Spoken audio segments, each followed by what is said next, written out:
Bismillahirrahmanirrahim. Assalamualaikum warahmatullahi wabarakatuh.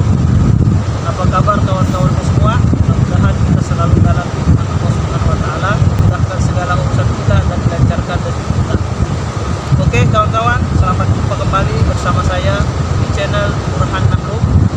Pembahasan kita kali ini saya akan bercerita tentang satu kejadian di mana ada salah satu sebuah kapal tongkang yang hanyut atau terdampar di pesisir pantai Gunung Saranjana.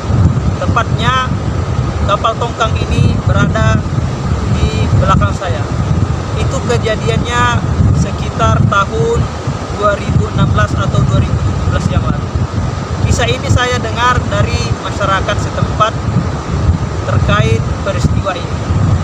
Tapi sebelum lanjut video ini, sebelumnya saya ucapkan terima kasih kepada kawan-kawan yang sudah subscribe channel saya, kemudian yang sudah menonton, terima kasih banyak. Mudah-mudahan kita semua dalam lindungan Allah Subhanahu wa taala.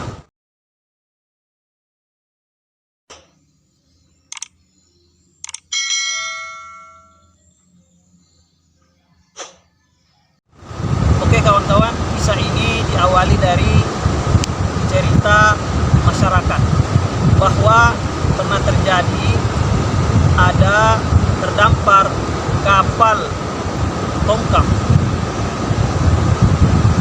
Kejadiannya seperti ini. Pada malam hari, kapal tongkang ini lewat di perairan Gunung Saranjana. Kemudian menabrak salah satu bagang, yaitu alat tangkap ikan nelayan di desa Oka-Oka.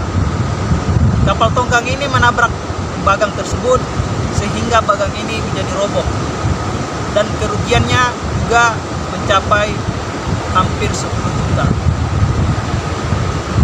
Kejadian ini akhirnya para awak kapal ini ingin melarikan diri dan tidak ingin mengganti rugi apa yang telah ditabraknya. Sehingga pada saat ingin melarikan diri, maka kapal tongkang ini mesinnya mati. Yang menarik tongkangnya itu atau takbotnya itu mati, mesinnya mati, tidak bisa jalan. Akhirnya mulai hanyut ke pesisir pantai yang di dekat dengan Gunung Saranjana.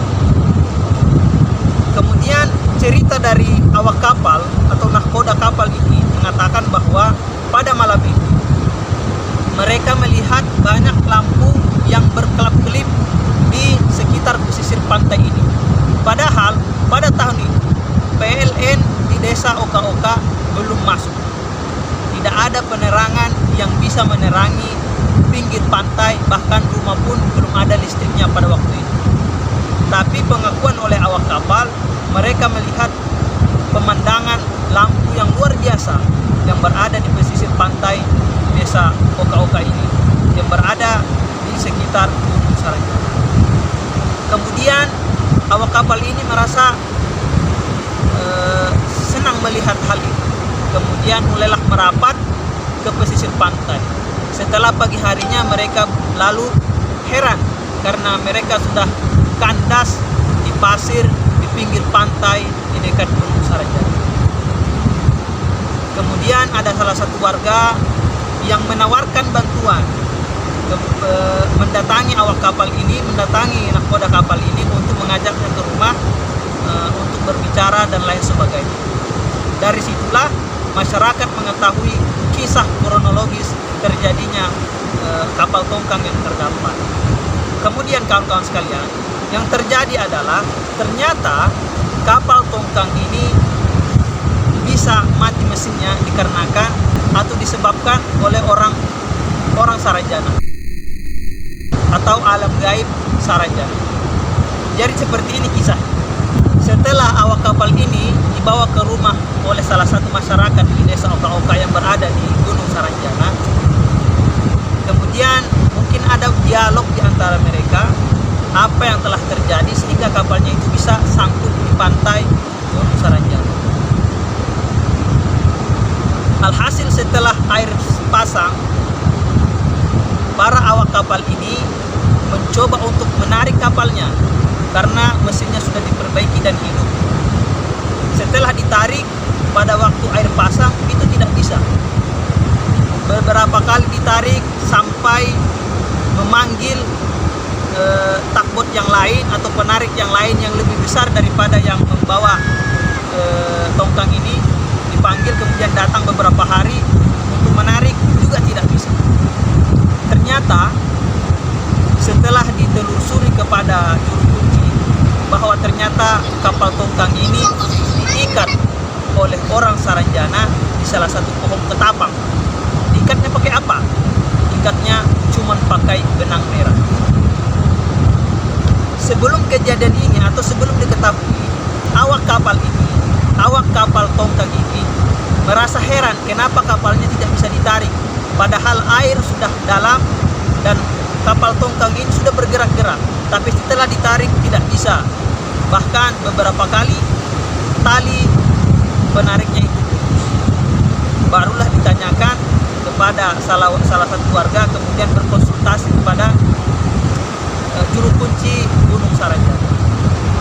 Pertama, mereka itu berkonsultasi kepada Puak Bela, kata masyarakat sini. Dan Puak Bela menurut masyarakat sini memberikan saran untuk membeli satu kambing, kemudian dipersembahkan untuk orang Saranjana. Tapi setelah itu dilakukan, kemudian dilakukan ritual, ternyata belum juga bisa. Kemudian barulah ke juru kunci tertua, yaitu yang pernah saya upload juga videonya yang telah lalu, yang perempuan itu. Barulah ada informasi bahwa kapal itu diikat di salah satu pohon ketapang menggunakan benang merah. Lalu bagaimana caranya untuk bisa melepaskan benangnya ini atau melepaskan ikatan ini, untuk meminta izin kepada orang Saranjana supaya kapal tongkang ini bisa dilepas?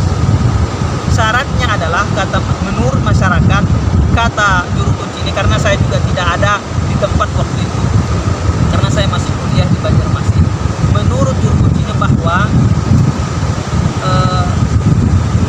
bagang yang ditabrak malam itu harus diganti rugi, karena memang belum ada pengganti rugian waktu itu. Jadi kata juru kunci itu harus diganti rugi. Entah berapa yang sudah diganti rugi, yang jelas setelah kejadian itu para awak kapal ini mengganti rugilah bagang yang ditabrak malam itu.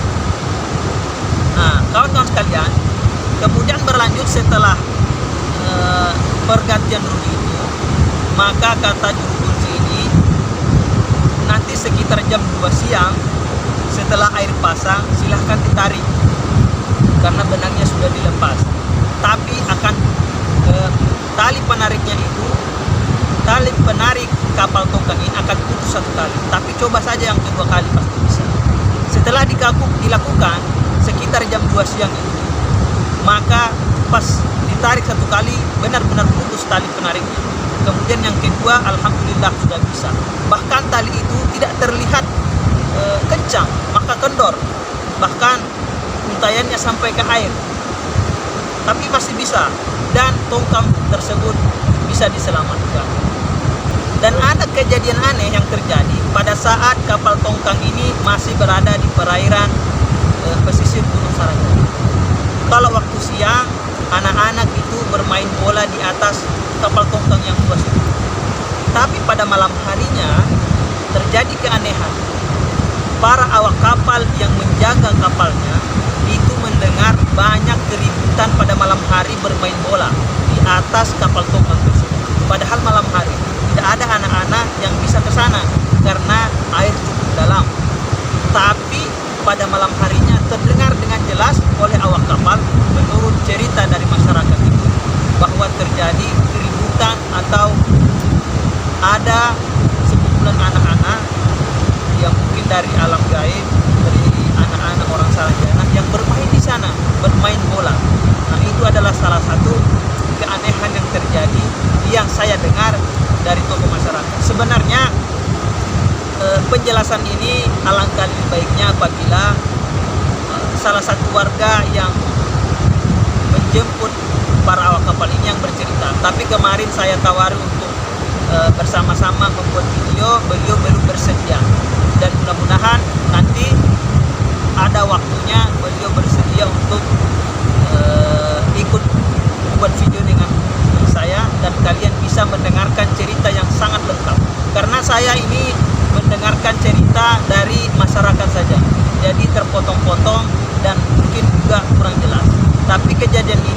patut untuk kita informasikan, untuk mengedukasi, bukan untuk menakut-nakuti dan lain sebagainya. Ya, cukup sekian video saya. Mudah-mudahan dapat dipahami dan dimengerti. Apabila kalian suka dengan video saya, silahkan tekan tombol subscribe dan like-nya. Dan apabila ada pertanyaan, silahkan tanyakan di komentar. Apabila ada kekurangan dari video saya karena saya juga pemula, saya ucapkan mohon maaf yang sebesar-besarnya kepada subscriber semua dan kepada penonton semua. Saya kira dengan ucapan Assalamualaikum warahmatullahi wabarakatuh.